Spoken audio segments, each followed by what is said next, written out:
Breaking news starts us off at 5:30. We are still keeping a close eye on the possible indictment of former President Trump. This pending indictment is related to the former president's alleged attempt to overturn the 2020 election.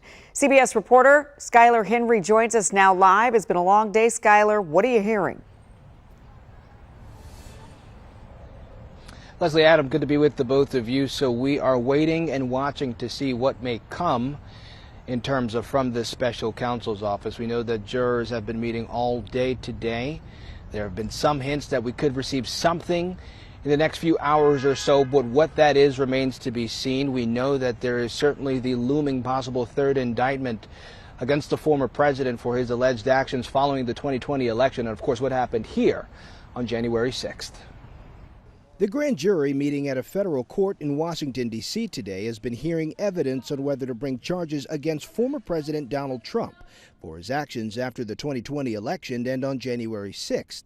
Special counsel Jack Smith notified Trump's attorneys he was the target of an investigation looking into 3 possible criminal acts, including conspiracy to commit an offense or defraud the U.S., obstruction of an official proceeding, and a civil rights era law which makes it a crime to threaten or intimidate anyone in the free exercise or enjoyment of a right or privilege.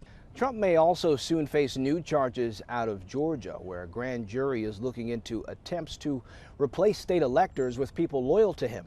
Fulton County District Attorney Fani Willis says her office is ready to go and will announce whether she is charging Trump no later than September 1st.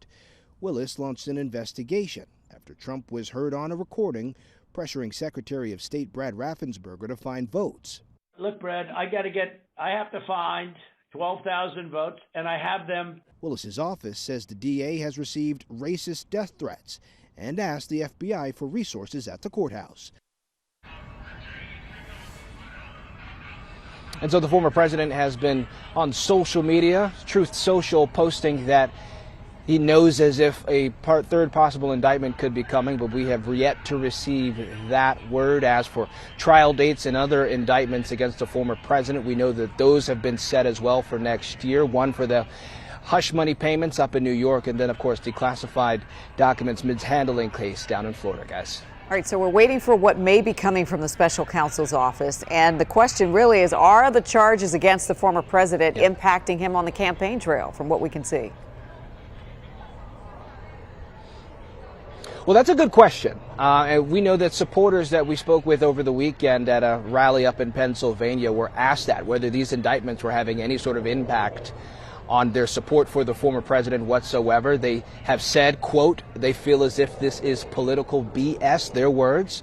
They have also said they will continue to stand by the former president. And it's not just words. If you look at recent polling, according to the latest New York Times Siena poll, the former president has 54% of the vote right now in terms of who Republicans will vote for in this primary race. The closest competitor in that race, Florida Governor Ron DeSantis, whose polling is somewhere around 17%. Every other candidate in this race is in the single digits. So the former president is certainly overcasting or overshadowing what may happen in terms of the GOP race up until this point, because his supporters are certainly standing by him.